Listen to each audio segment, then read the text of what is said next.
अच्छा, अब हमें अगर ट्रांसमिशन एंड डिस्ट्रीब्यूशन पर कोई काम भी करना है, उसमें कोई अपग्रेडेशन लेकर आनी है, तो अभी हम गुज़िश्ता रोज़ देख रहे थे, खबर आपकी भी नज़रों से गुजरी होगी कि एशियन डेवलपमेंट बैंक से हम 20 करोड़ 30 करोड़ का कर्ज़ा ले रहे हैं। तो अब हमें अगर अपनी टेक्नोलॉजी को भी दुनिया के मुताबिक करना है या थोड़ा सा अपग्रेड करना है, उसके लिए भी हमें बैरूनी कर्ज़ों की ज़रूरत पड़ रही है।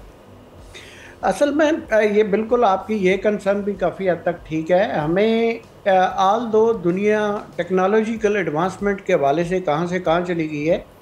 हमारा अभी प्रिमिटिव लेवल के ये सिस्टम्स लगे हुए हैं और उन सिस्टम्स को भी हम खुद जो है वो बेहतर नहीं करना चाह रहे या बेहतर नहीं कर पा रहे।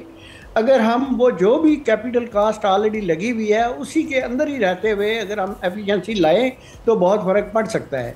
दूसरी तरफ ये है कि उसके अलावा आजकल जैसे मैंने अर्ज़ किया कि इवन विदाउट वायर एक स्मार्ट ग्रिड सिस्टम्स होते हैं, दुनिया में वो काम कर रहे हैं। हमारे यहाँ तो स्मार्ट क्या हार्ड ग्रिड सिस्टम भी ऑपरेट नहीं होते, लोड शेडिंग। और ये साकिब साहब ने बहुत सही फरमाया कि ये दो एक्शंस तो ठीक हो गए किसी हद तक। आपने इंटरेस्ट रेट कम कर लिए और आपने आईपीपीज के साथ रीनेगोशिएट कर लिया, लेकिन इंटरेस्ट रेट का फ़र्क जो है ना वो तो नई इन्वेस्टमेंट के लिए है। जो पुरानी इंडस्ट्री आपकी ऑलरेडी लगी हुई है उसको इंटरेस्ट रेट का फ़र्क नहीं पड़ता। हाँ, unless they really need to have some working capital या कोई लोन लेना पड़ता है तो कुछ फ़र्क पड़ेगा। अदरवाइज जो ऑलरेडी इंडस्ट्री लगी हुई है जिसपे कैपिटल कास्ट ऑलरेडी इन्वेस्टेड है उनको ये फ़र्क नहीं पड़ता। उनको फ़र्क पड़ता है कि ये एफिशिएंसी लेके आए, उनको फ़र्क पड़ता है कि एनर्जी की कास्ट उनको खासकर कम मिले। आपको याद होगा कि हमने बहुत सजेस्ट किया कि जी आप ये इनकी मेंटल कंजम्पशन जो है उस पर रेट कम कर दें। फेडरल गवर्नमेंट ने कुछ किया, लेकिन अनाउंस तो किया, लेकिन टाइमिंग उसकी ऐसी आउट है कि उसका कोई इम्पैक्ट नहीं आएगा।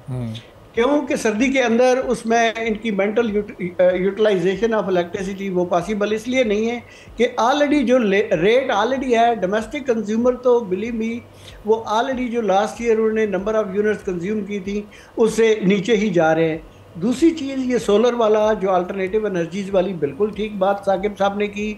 उसमें भी ये बात है कि जो लोग इंडिविजुअल कैपेसिटी में जो सोलर लगा के थोड़े बहुत अपने बिल को कंट्रोल कर पा रहे हैं और ख़ासकर ये वही कर पा रहे हैं कि जिनको ये थोड़े बहुत कैपिटल इन्वेस्ट करने के लिए जिनके पास है कैपेसिटी, अदरवाइज नहीं। अच्छा, दूसरी तरफ एक तरफ तो हम ये कहते हैं कि कंजम्पशन बढ़ानी चाहिए और मैं I continue to support this idea या आर्गू दिस आइडिया कि कंजम्पशन इलेक्ट्रिसिटी की हमें बढ़ानी चाहिए। उसके लिए कंजम्पशन बढ़ाने के लिए हम जो भी इंसेंटिव दें ताकि एवरेज पर यूनिट कास्ट जो डिलीवर्ड इलेक्ट्रिसिटी की है वो कम हो जाए।